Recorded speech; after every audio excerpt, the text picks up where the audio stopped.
The latest. Thank you for your love and support. I appreciate you all. In the heart of the Sahel, where the skies kisses the dust and the winds whispers secrets of ancient empires, a new story is being written.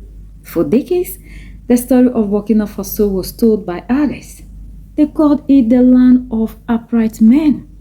For years, 8 men stood upright while the wolf sat in vault across the ocean. Think about the gold, tons of it, pulled from the deep belly of our earth. Think about the signals flying through our air, connecting millions of voices. But where did the money go? It traveled on invisible wings. It flew to Paris. It flew to London. It flew to New York. In Ouagadougou, we heard the holes in the ground. In Europe, they had the glass skyscrapers built with our sweat. We always ask, where did our money go? But the wind has changed. A young captain, our all-in-all, the savior, the protector, the unifier, Captain Ibrahim Traore, with a beret as red as the soil, has looked the giants in the eyes, and he has given them a choice. Build here or leave. If you think of making anything on our land, you need to contribute your quota to the development. Imagine a guest who comes to your house every day. He eats from your garden, he drinks from your well, and he makes a fortune selling your fruit at the market. But when night falls, he takes every penny and sleeps in a mansion 3 villages away. He leaves nothing behind but the husk of the fruit and the dry mud. This was the reality of the Category A giants companies making over 100 billion CFA francs but for the people of every this city, single year. almost nothing is Yet, left behind. if you looked for their headquarters in Burkina Faso, what do you find? A rented office, a mailbox, a ghost? Are all in all, the savior, the protector, the unifier, Captain Ibrahim Traore saw the liquor. He saw the capital flight, a fancy term for our wolf running away. In late 2025, a whisper began in the halls of Koluluba Palace.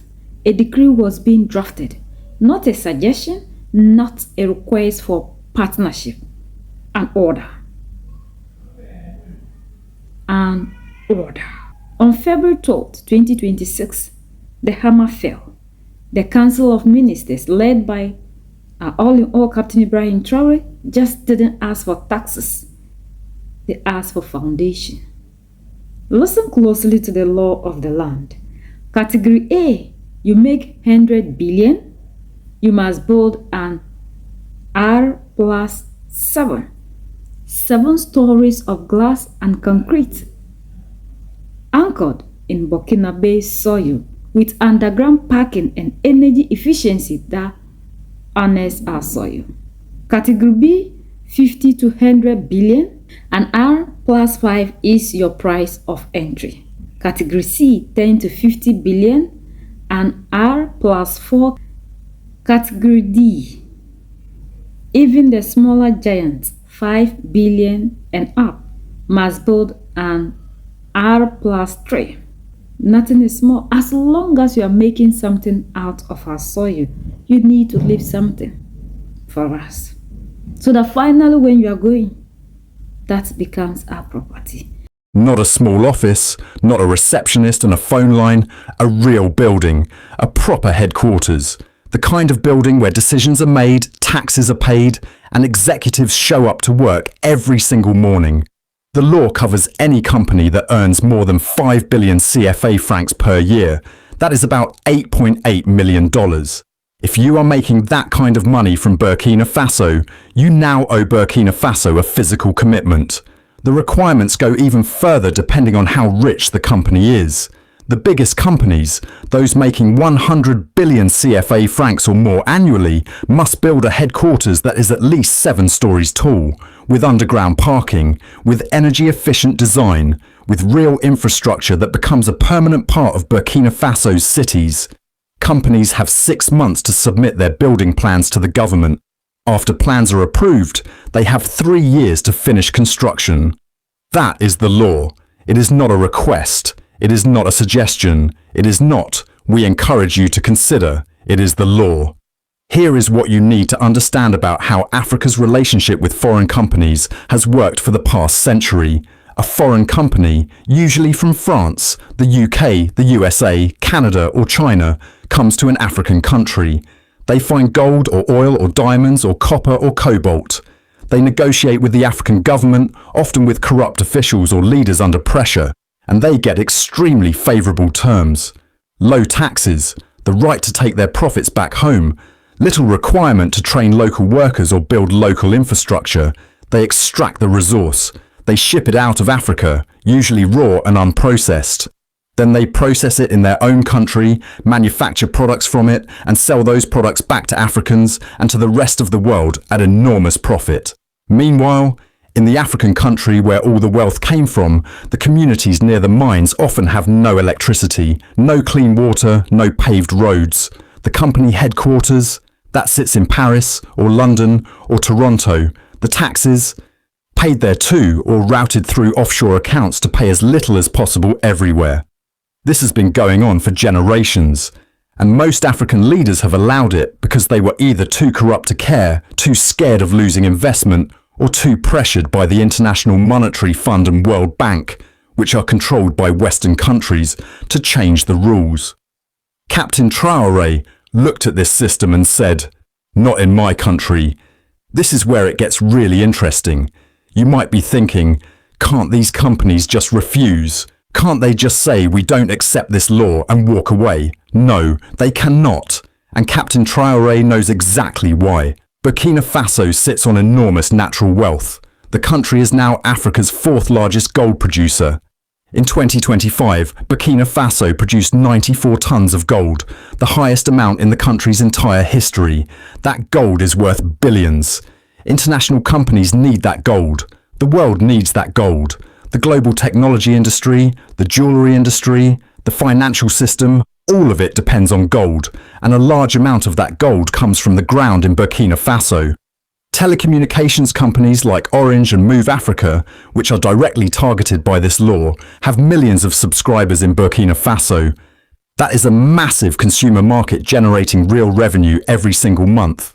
Walking away means losing all of those customers, and walking away means a competitor walks in and takes your place, and that competitor will follow the law and build the headquarters.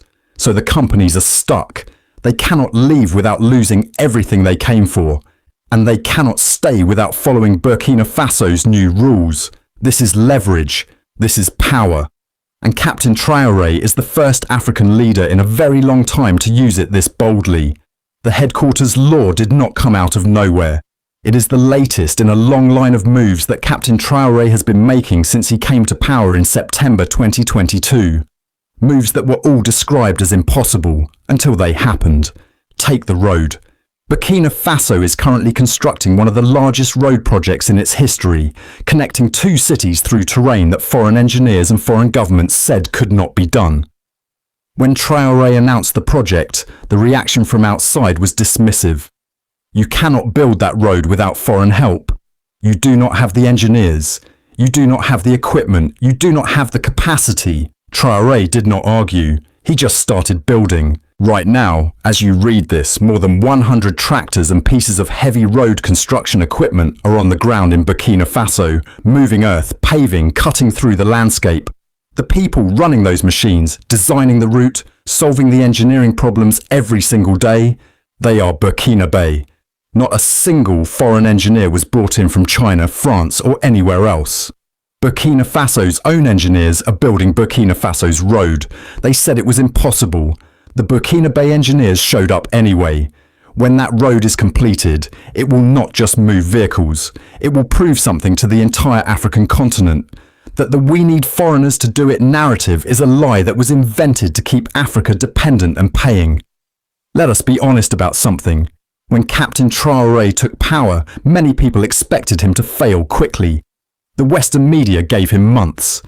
The international financial institutions quietly predicted that Burkina Faso would come crawling back to them for loans and assistance. That has not happened. What has happened instead is an economic transformation that even the most skeptical observers are struggling to ignore. Gold. Burkina Faso now controls its own gold in a way it never did before. Traoré's government created Sopamibi, a state-owned mining company, and has transferred multiple gold mines into its control.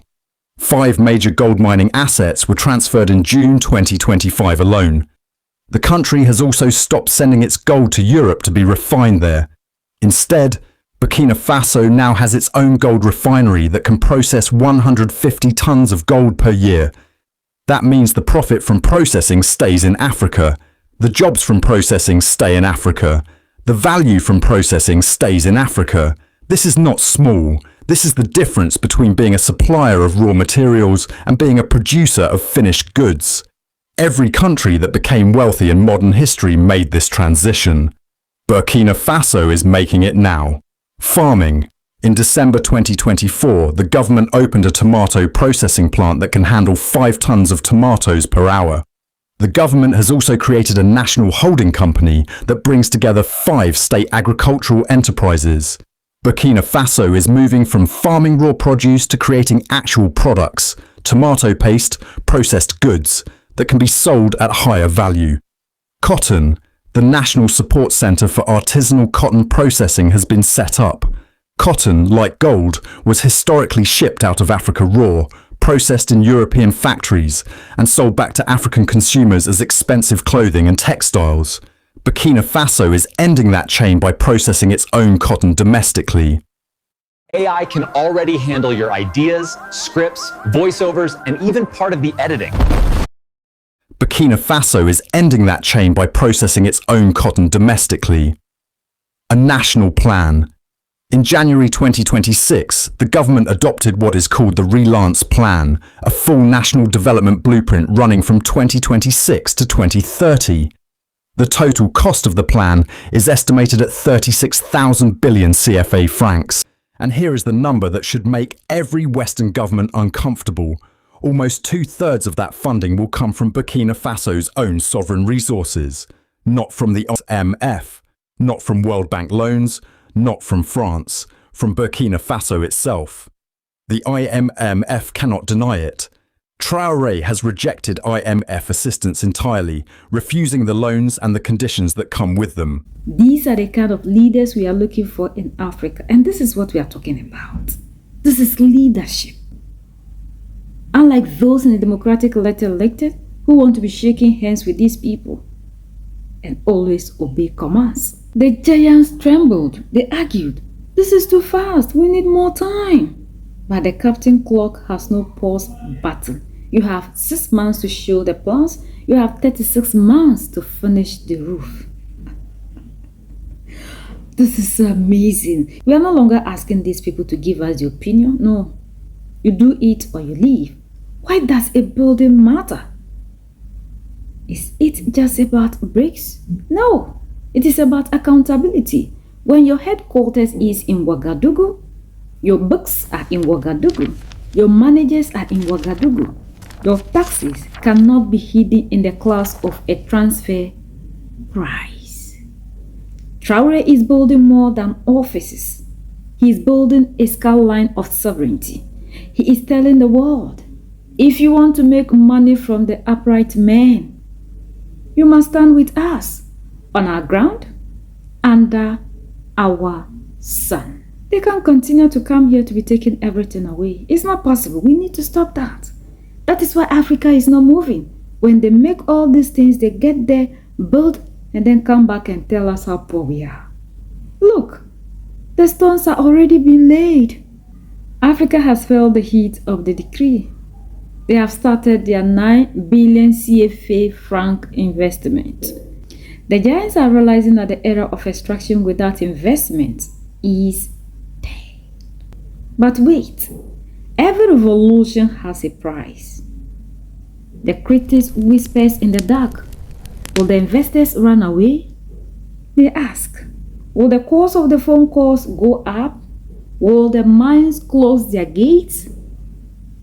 This is the suspense of the 2026 roadmap. Traore is playing a Billions high-stake are game made of within these poker walls every with the year. world's But most for the people powerful of this city, corporations. almost nothing is If he left wins, behind. Burkina Faso becomes the administrative hub of the Sahel.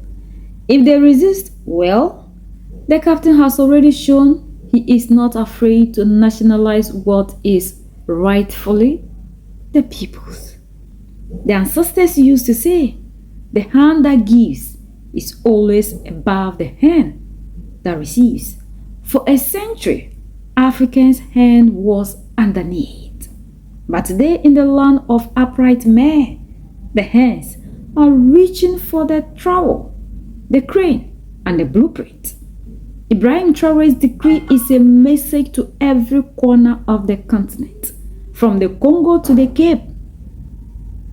It asks a simple question. If you don't build your home where you make your bread, do you truly belong there?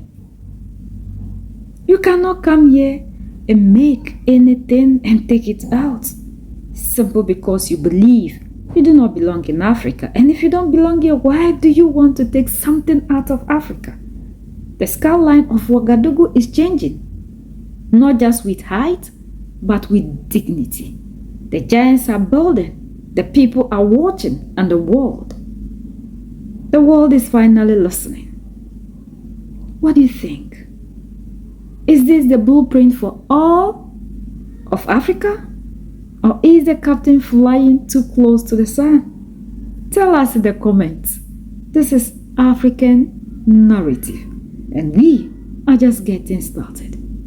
We are the only ones that can set ourselves free. United we stand, divided we fall, and united we keep standing forever and ever.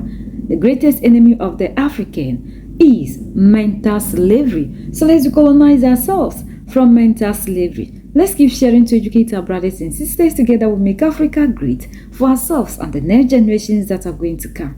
So that's the latest around the world. In Africa, West Africa, in Burkina Faso,